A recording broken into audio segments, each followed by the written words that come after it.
mucaanyaan har'a meeshaa bitattee magaalatti wal ijaarte Oromoo qalaa jirti. Ijoollee keenya lagatti ittisanii waraana ficcisiisuu jidduutti uummata Oromoo fixuu kana dhaabsisuu dadhaban miti. Qaama hidhatee lamatu jira. Tokko waraana mootummaati. Tokko immoo ijoollee Oromoo maqaa qabsoo bilisummaa Oromootiin ibidda baattee caakkaa keessa deemtu. Kana jidduutti kan dhumu Oromoodha. Oromoo qulqulluu. Maal godhe? Cubbuun inni hojjete hin jiru. Yoo baay'ate ijoollee laga jirtu sana mararfata ta'a. Yoo baay'ate jijjiirama amma warra fidan kana Lammaa Magarsaa fi Abiyyi deeggara ta'a. Yakki isaa lamaan kana qofa. Maamarroo deeggarteetiin yookaan makalaakiyaa tajjeessa dhaqee maatii. Lammaa Magarsaa yookaan Abiyyi Ahmad mootummaa Abiyyi Ahmad deeggartaatiin ajjeesaa yookaan waraanni marroo jechuudha.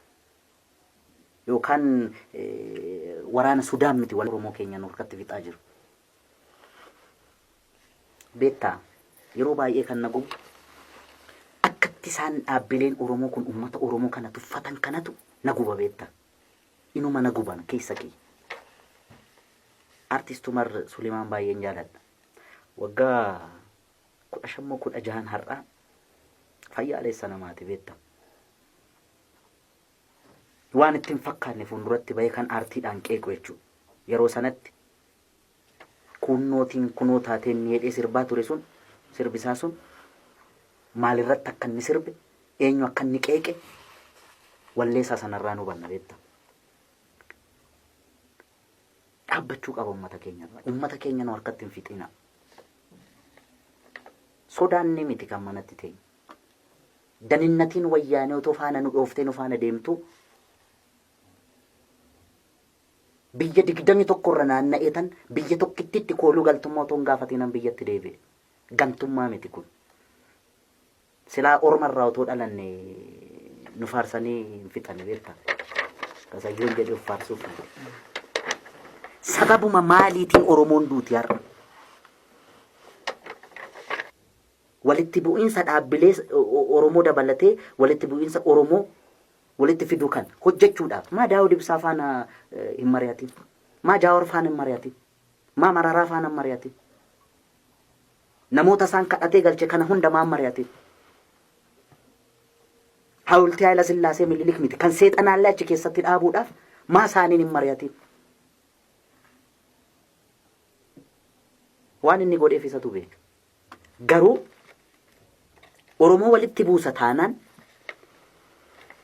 dhaabaa miti barkan uummata Oromoo asiin jijjiirama kana kan fide OPDOs miti, ABOs miti, OFCOs miti, OFDOs miti. Garuu qabsaaniiru karaa itti amananiin isaan hundi isaanii ABO'n umurii isaatti fixeera. Hayyoota Oromoo gameessa meeqatti dhabneera. Goota Oromoo bakka bu'aan qabne hundatti dhabneera maqaa ABO'tiin. Amma kunoo dheengaddaatti dhabaa jira. Har'allee kichuun Oromoo maqaa adda bilisummaa Oromootiin dhumaa jirti laga keessatti. Oromoon dhumaa jira. Isaa miti. Jijjiirama kana akka Abashaan mangaanuun jette kanatti manguma kanatu yaa'ee wayyaanee dhukkee irraa kaasee qeetti galche. OPDO keessaa immoo adda durummaadhaan yeroo Lammaa Magarsaan fuuldura bahee falmu sana bar OPDO keessaa Lammaa Magarsaa qalchiisuudhaaf kan ishiin olii gadi shirrisaa turte hedduudha bar sajjeesisuudhaaf. Hin dadhabde malee. Lakkoofsaan jiru achi keessa. Har'allee harka lafa jalaatiin TPLF faana warri hojjetan miseensi isaanii jiru bara. Dhaabaa miti. Jara isaan kanadha kan uummanni Oromoo hordofee achi gala. Erga galaniin booda isaanuu garaa bal'atanii itti amananii Jaal Daawud Ibsaan umurii isaa qabsoo Oromoodhaaf fixe bara jedhanii dhaqanii ittiraadhaaf kadhatanii galiitti qabsaa'e karaa nagaati.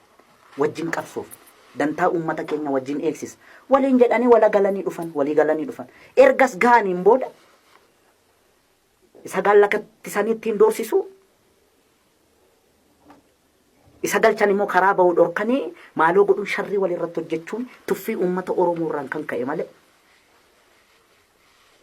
Yeroo kanatti siditti immoo anumti shiyyartuun kun ijaarrachuu nan danda'a gaangistar.